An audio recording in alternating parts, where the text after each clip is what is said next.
Welcome to प्यारे बच्चों। इस वीडियो में कक्षा 7वीं के छात्रों के लिए अर्धवार्षिक आकलन प्रोजेक्ट कार्य जो कि सामाजिक विज्ञान का है, इसका कंप्लीट सॉल्यूशन लेकर आ चुके हैं। गाइस, आपको पूरा वीडियो देखना है। सही प्रश्नों का आंसर इस वीडियो में आपको बताने वाले। तो आप देख सकते हो सामाजिक विज्ञान। पहला क्वेश्चन से जल क्या है? कुआं, नलकूप और जलाशय। भूजल प्राप्ति के मुख्य स्रोत कैसे हैं? भूजल स्तर को बढ़ाने के लिए उपाय बताना है। सरकार बनाने हेतु चुनाव से लेकर सरकार गठन तक की प्रक्रिया को आपको समझाना है और ग्रामीण जीवन में हो रहे बदलाव आपको बताना है। तो तीनों प्रश्नों के आंसर ये रहेगा। आप देख सकते हो पहला क्वेश्चन का आंसर, वर्षा का कुछ जल मृदा चट्टानों से रिसकर भूमि के नीचे चला जाता है और यह क्या कहलाता है? यह कहलाता है भूजल। फिर इसमें एक और आपको दिया हुआ था, तो इसके लिए आप लिखेंगे भूजल का भंडारण प्राकृतिक रूप में होता रहता है, परंतु पिछले कुछ दशकों में सिंचाई तथा अन्य कार्यों के लिए कुएं तथा नलकूप खोदकर भूजल का बड़े पैमाने पर प्रयोग होने लगा, जिस कारण भूजल भंडारणों में चिंताजनक कमी आ गई है। आगे आप लिखिएगा, यहाँ पर आप लिखेंगे और कई इलाकों में भूजल का तल काफ़ी नीचे गिर गया है। अधिक गहराई से जल को निकालना आर्थिक दृष्टि से लाभकारी नहीं होता है। इसके लिए वर्षा के जल का संग्रहण किया जा सकता है। यह भूजल पुनर्भरण की सबसे अच्छी विधि है। पर्वतीय इलाकों में जल विभाजन पर वनस्पति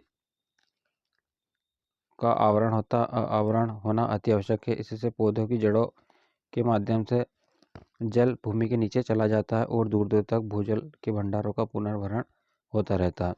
फिर आप पॉइंट डालिएगा और लिखिएगा, पहला यहाँ पर नदी तालाब आदि में कपड़े धोने और पशुओं को नहलाने से बचाना चाहिए। फिर आप दूसरा पॉइंट लिखिएगा, तालाब नाली आदि की नियमित साफ सफाई करनी चाहिए। फिर प्रत्येक नगर में बाह्य जल शोधन संयंत्र लगाकर जल के प्रदूषणकारी तत्वों को पृथक करने से ही पानी जल स्रोतों में जाने से पृथक करने के बाद ही पानी को जल स्रोतों में जाने देना चाहिए। फिर पानी के जीवाणुओं को नष्ट करने के लिए रासायनिक पदार्थ जैसे क्लोरीन, ब्लीचिंग पाउडर आदि का प्रयोग करना चाहिए। अब जो चुनावी प्रक्रिया है इसके बारे में आप लिखिएगा, तो भारत की चुनावी प्रक्रिया में राज्य विधानसभा चुनाव के लिए कम से कम 1 महीने का समय लगता है। आगे इसकी जो प्रक्रिया आप लिखेंगे, घोषणा के दिन से आदर्श आचार संहिता लागू हो जाती है। चुनाव के पहले आप लिखेंगे, चुनाव के पहले आप पॉइंट डालिएगा और लिखिएगा, चुनाव के पहले नामांकन, मतदान, गिनती की तिथियों की घोषणा की जाती है। चुनावों की तिथि की घोषणा के दिन से आदर्श आचार संहिता लागू हो जाती है। आगे आप लिखिएगा मतदान का दिन, तो आप हेडिंग डालिएगा मतदान का दिन। नीचे लिखिए मतदान के दिन से 1 दिन पहले चुनाव प्रचार समाप्त हो जाता है। सरकारी स्कूल और कॉलेजों को मतदान केंद्र के रूप में चुना जाता है। मतदान कराने की जिम्मेदारी प्रत्येक जिला अधिकारी को होती है। बहुत से सरकारी कर्मचारी को मतदान केंद्रों में लगाया जाता है। फिर आप हेडिंग डालिएगा, चुनाव के दिन के बाद ईवीएम को भारी सुरक्षा के बीच एक मजबूत कमरे में जमा किया जाता है।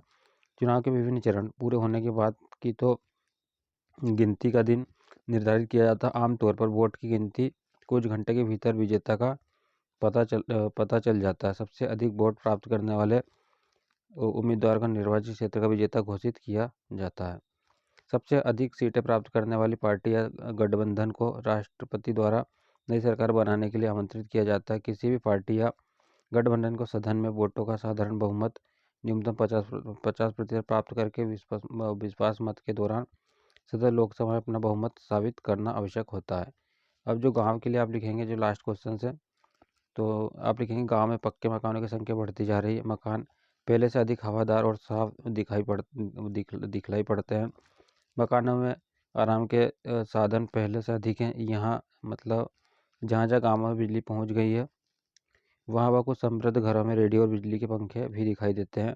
गाँव में स्त्री पुरुष लड़के सभी में साक्षरता बढ़ रही है। बुनियादी शिक्षा तथा समाज की शिक्षा बढ़ती जा रही है। अनेक राज्य प्रत्येक गाँव में प्रत्येक बालिकाओं के लिए शिक्षा का आयोजन करने के लिए प्रयत्नशील है। गाँव में रहन सहन स्तर बढ़ रहा है, जिससे नई नई चीज़ों की मांग पैदा हो रही है और फलस्वरूप गाँवों में उनकी दुकानें खोल रही। शिक्षित ग्रामीण नवयुवकों का नौकरी की ओर अधिक झुकाव है। कृषि में नवीन औजारों का प्रयोग बढ़ रहा है। नए औजार, नए बीजों और खेती के नए तकनीकी तरीकों से उपज बढ़ी है। गाँवों में सहकारी समितियों के खुलने से छोटे व्यवसायों की दिशा स्तरीय दशा में सुधार हुआ है। तो ये था सामाजिक विज्ञान के लिए। Thanks for